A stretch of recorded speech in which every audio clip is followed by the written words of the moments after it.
libre para ser santo. La gracia liberadora de caminar por fe. Sherry Rack, Paul Shirley. Traducción al español, Matías Bourdain. Prefacio por Sherry Rack. Me convertí a Cristo hace 36 años mientras servía en el ejército de los Estados Unidos. El Señor en su gracia asignó un creyente apasionado a nuestra estación de radar, ubicada varias millas al norte del Círculo Ártico en Alaska. La noche en que me arrepentí, creí en Cristo. Recuerdo haber hecho una llamada telefónica desesperada a mi papá pidiéndole que me enviara una Biblia y un libro de discipulado de primeros pasos. Yo había crecido en la iglesia, así que conocía el Evangelio, pero de pronto fui abrumado con la angustia de haber perdido tanto tiempo. Aún a la edad de 21, ya había gastado muchos años en hipocresía grosera. Mi entusiasmo rebalsó 2 semanas después, cuando recibí el paquete de asistencia de mi padre. Ese día, abrí la tapa de mi primera Biblia de estudio. Empecé a leer mi primera obra teológica, El conocimiento de Dios de J.A. Packer. Y por primera vez, como creyente, escuché un sermón expositivo. En cassette, ¿se acuerdan de esos? Mirando atrás, ese momento fue uno de esos que alteran toda la vida. La claridad de todo el consejo de Dios predicado directo del texto de la Escritura dio forma a la maduración de mi apetito por la verdad. Escuchando un promedio de 6 sermones por día, aprendí a reconocer la unidad y balance de la palabra de Dios. La primera serie de estudios en el paquete, desde el ministerio del púlpito de John MacArthur, explicaba Mateo 6, 9 al 13, la oración del Señor. La gracia de mi redención simplemente surgía desde cada versículo. Estaba humillado por el acceso tan asombroso que tenía al trono de Dios por medio de Cristo, nuestro Padre. Y algo más sucedió por primera vez. Se presentó la gracia soberana que me había dado tal libertad. Vuestro Padre sabe que tenéis necesidad de estas cosas antes que le pidáis. Aprendí a cómo orar, qué orar y la humildad que lo hace genuino. Luego, la segunda serie de cassettes en el paquete, la armadura del creyente, en Efesios 6:10.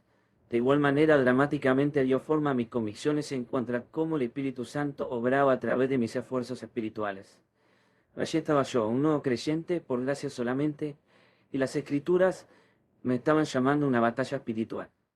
Requería el ejercicio diario de ponerme la armadura espiritual, convicciones forjadas en las llamas de la fe. Era un llamado a la integridad en el eje de mi vida, cinto de verdad, y a la urgencia por firmeza en los pies, calzados con el apresto de la paz. Debía colocarme el yelmo y la coraza y tomar el escudo de la fe y la espada del Espíritu.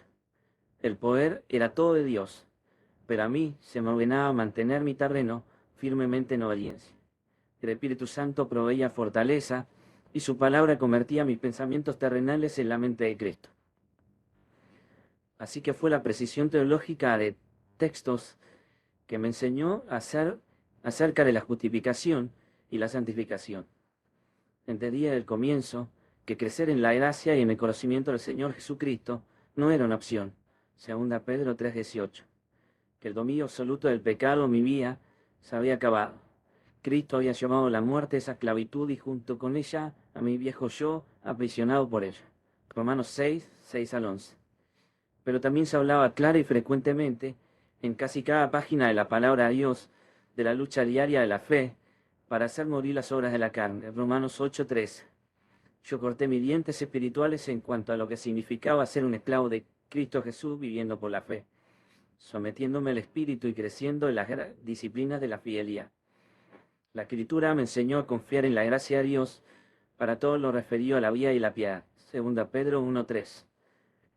Supe instantáneamente la incapacidad de mis propios recursos y que debía fortalecerme en el Señor y en el poder de su fuerza. Efesios 6:10.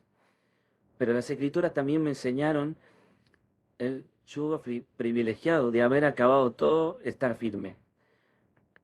En Efesios 6:13. Dios me promete conformarme a la imagen de Jesús, pero tengo obligaciones y responsabilidades por medio de las cuales Él hace que suceda.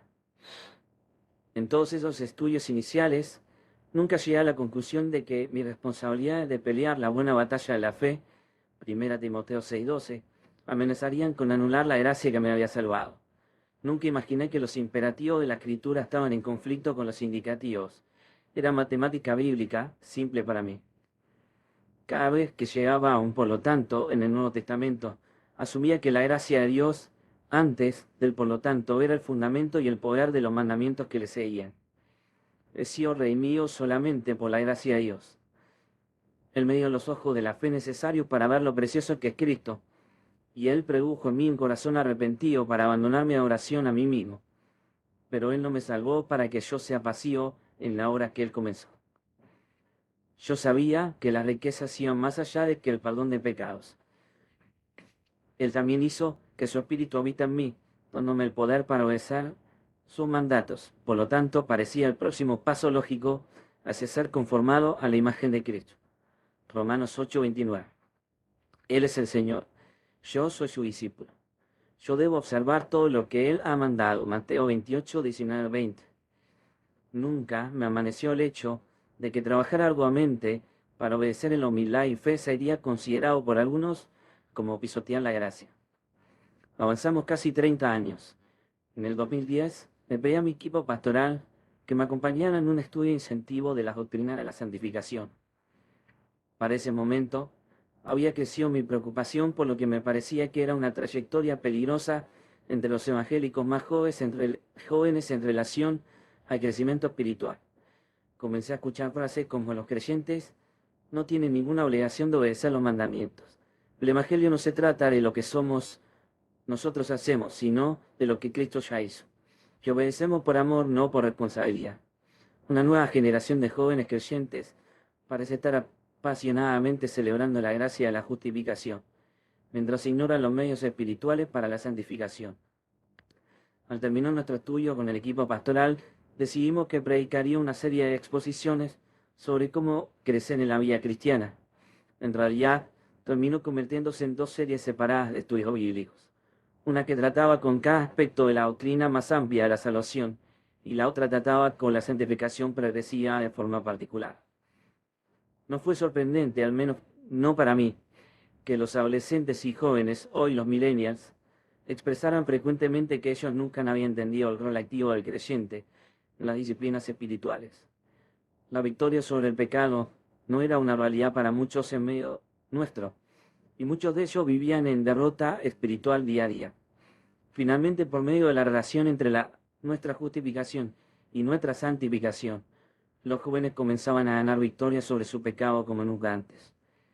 El libro es el resultado de años de estudio con nuestro equipo pastoral, como también el contenido de las dos series de estudios bíblicos enseñadas desde el púlpito.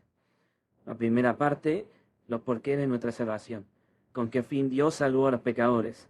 En esta sección cubrimos la centralidad de la santidad como meta de la santificación progresiva, cómo la justificación se relaciona con la santificación, el surgimiento preocupante del cristianismo subjetivo y sus efectos en el entendimiento del evangelicalismo del crecimiento espiritual, la definición bíblica de la fe y un andar digno, cómo el evangelio nos capacita con la gracia para hacer morir el pecado, nuestra relación con la ley y la muerte del viejo hombre. La segunda parte trata principalmente con los medios de gracia dados por Dios para nuestro crecimiento espiritual. La tercera parte con el diagnóstico apropiado de las dificultades en nuestra batalla contra el pecado, entendiendo las similitudes y diferencias entre la seguridad eterna y la seguridad personal y las luchas con las dudas, forjando el camino balanceado hacia adelante en la discusión en cuanto a la santificación. Si el cuerpo de Cristo es edificado aún en formas muy pequeñas y hay ovejas en dificultades que encuentran esperanza y victoria espiritual a través de esta obra, habrá honrado al príncipe de los pastores, y en quien somos esclavos indignos, haciendo solamente lo que debíamos hacer. Lucas 17:10.